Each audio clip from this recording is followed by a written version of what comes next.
This video is very kindly sponsored by my friends at Squarespace, who make it super ridiculously easy for me to build my own website.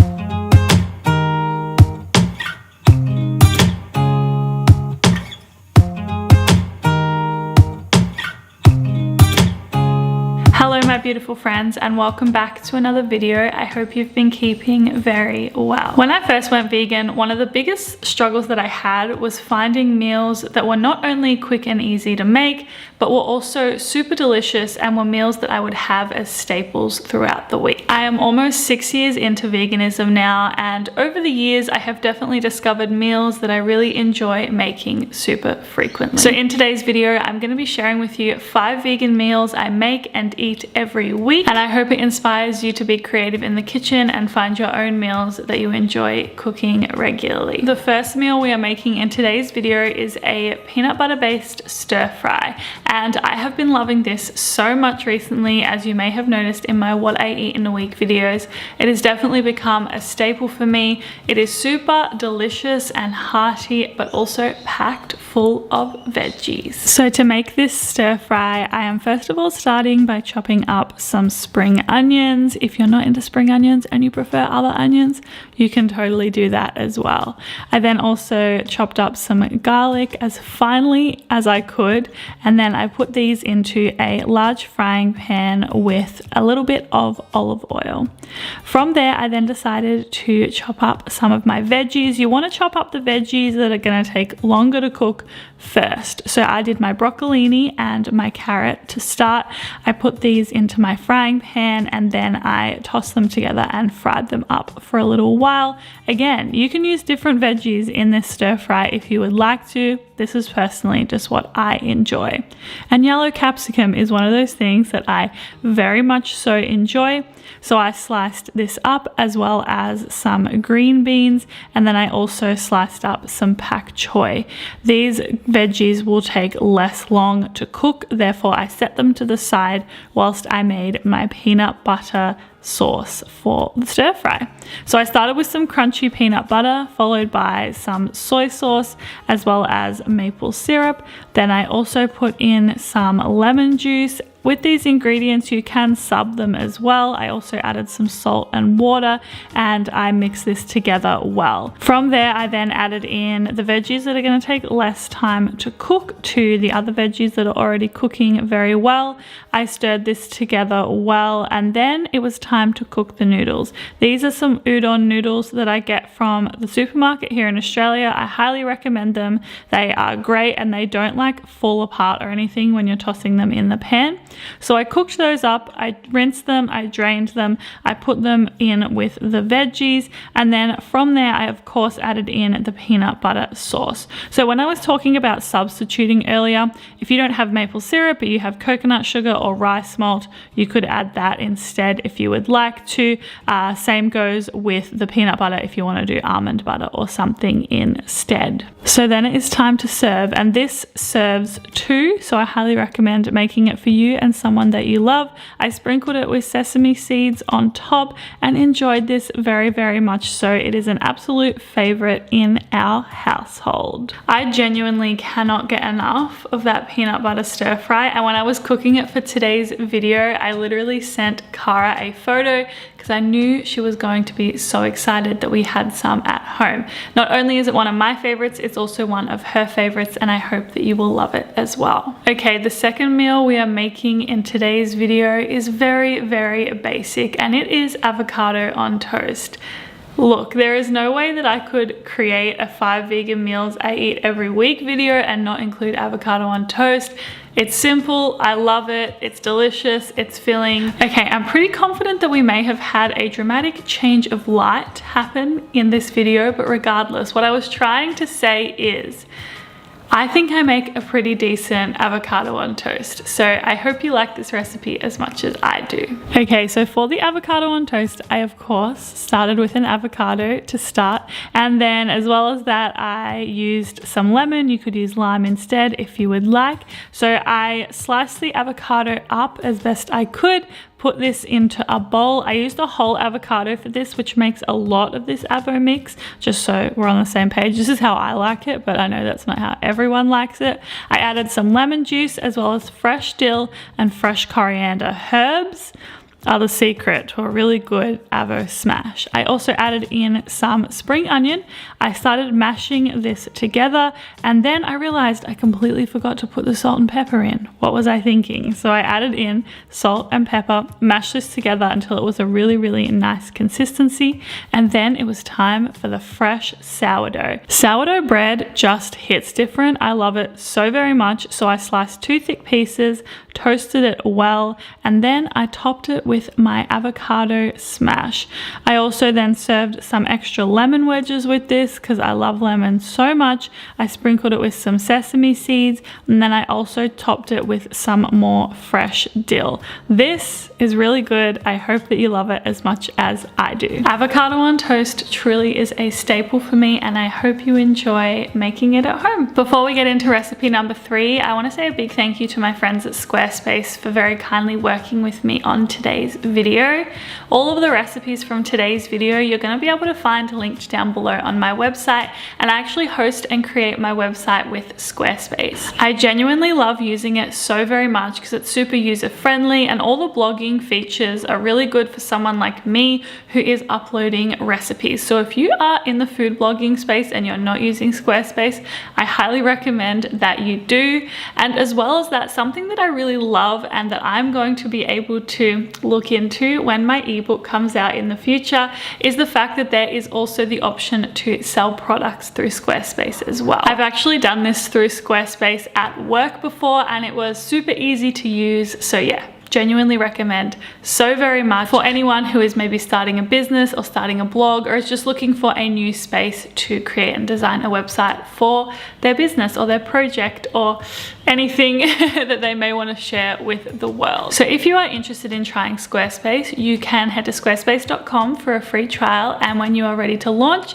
you can go to squarespace.com/AmandaDux, and that will give you 10% off your first purchase of a website or a domain. Okay, so the next recipe we are moving into is creamy coconut lentils. I've been making this for months and months now. I have it at least once a week. It is honestly probably my favorite recipe in general because it is so easy to make. It is super filling. It keeps well for a couple of days in the fridge, and as well as that, it literally takes like maybe 20 minutes tops. So I always like to have my creamy coconut lentils with yellow rice, and to make my yellow rice I just put some rice as well as water, turmeric and garlic powder into a rice cooker. Sometimes I also add veggie stock for extra flavor, or salt or pepper, really depends on the day, but today this is what I did. I set that to the side, let it cook away whilst I started making my creamy coconut lentils. So I got a whole can of lentils, and then I rinsed and drained these very, very well. I'm not sure about cooked lentils if this would work, but I'm definitely going to look into it for the future. So then in a medium-sized pot over medium to high heat, I put some spring onion as well as garlic that I minced in with a little bit of olive oil, and I cooked it until it got nice and brown. Then I added in my lentils, and I also added in coconut cream. Once again, today I made this to serve 2 people, so just keep that in mind that you can halve it if you are only making it for 1.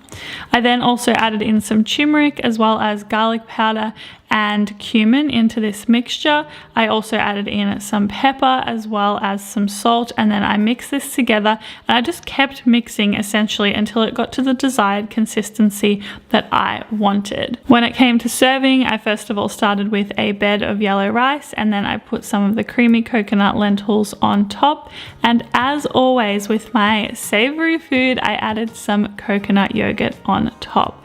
I then also added some fresh coriander for a little bit of flavor and a little bit of freshness, and this is my creamy coconut lentils, a big staple for me in my diet. I love it so very much. much. Okay, so those are my classic creamy coconut lentils, which I love ever so much. If you try them out at home, make sure to let me know what you think. Next, we are moving on to a creamy pasta. And when I was trying to decide what recipes I wanted to include in today's video, I turned to Cara, who's my housemate, and I said to her, we have creamy pasta every week, right? And the thing is that we do. Even though the creamy pasta tends to change every week, we do make a creamy pasta in some capacity because both of us love it so much. And for today's creamy pasta, we are making one on a base of roast pumpkin and soaked cashews. Okay, so the first thing I'm doing is soaking some cashews in boiling water and setting this to the side for an hour. I am also cutting up a pumpkin and I am ensuring to cut the skin off. I usually love skin on my pumpkin, but not in this instance. I'm putting this onto a baking tray and then drizzling with a little bit of olive oil just to make sure it gets nice and golden, nice and quickly. And I roasted this in the oven for about 40 minutes. Then I drained the cashews. I put them into a blender with my roasted pumpkin, which had cooled down. I also added in some sun-dried tomatoes, followed by some garlic powder and veggie stock. I then added in nutritional yeast, of course, as well as the juice of a lemon and some pepper, salt, and then water. Then I put the lid on my Vitamix and I blended this all together until it was nice and smooth. It might take a little while to get to that smooth texture, so just be patient with it. Of course, while this was happening, I cooked up some pasta, whichever pasta you would like. I had spirals happening in my house, so spirals it was. And then I put the blended sauce into a large pot, followed by the pasta, and I mixed this together until all the sauce was super evenly dispersed.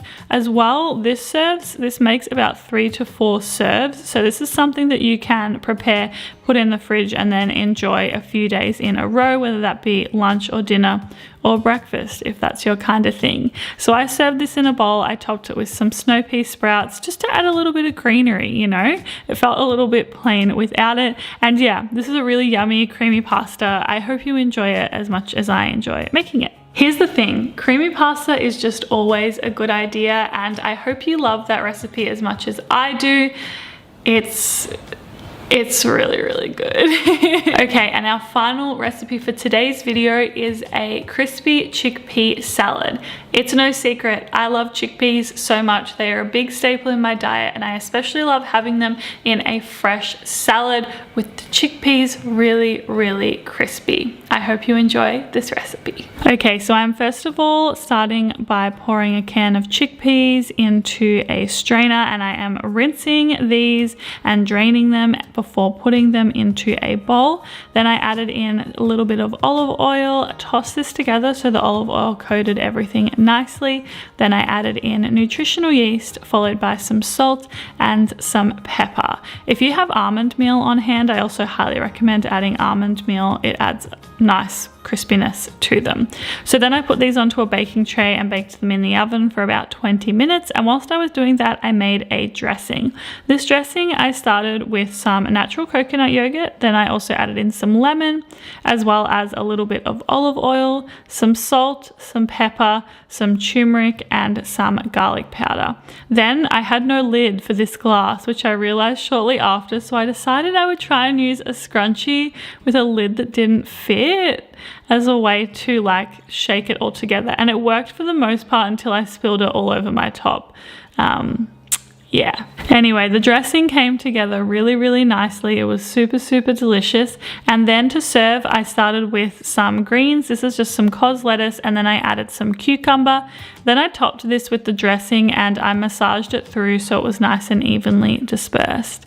I then topped it with some fresh cherry tomatoes, as well as all of the crispy chickpeas which I had made, which was so good, and some snow pea sprouts to serve. Super fresh, super delicious, but the chickpeas add a really nice crunch to it, and I hope you will enjoy it as much as I enjoy it all the time. Okay, so that was my crispy chickpea salad, and that brings us to the end of today's video. I really hope you enjoyed today's video and perhaps got a new staple meal to have every week in your diet. A reminder that the recipes are linked down below for you to check out, and as well as that, if you are interested in using Squarespace, you can click the link down in my description box below. Thank you as always for being here, supporting me and my YouTube channel. I really appreciate it so very much. Have a beautiful day, and I will see you very soon for another video. Bye!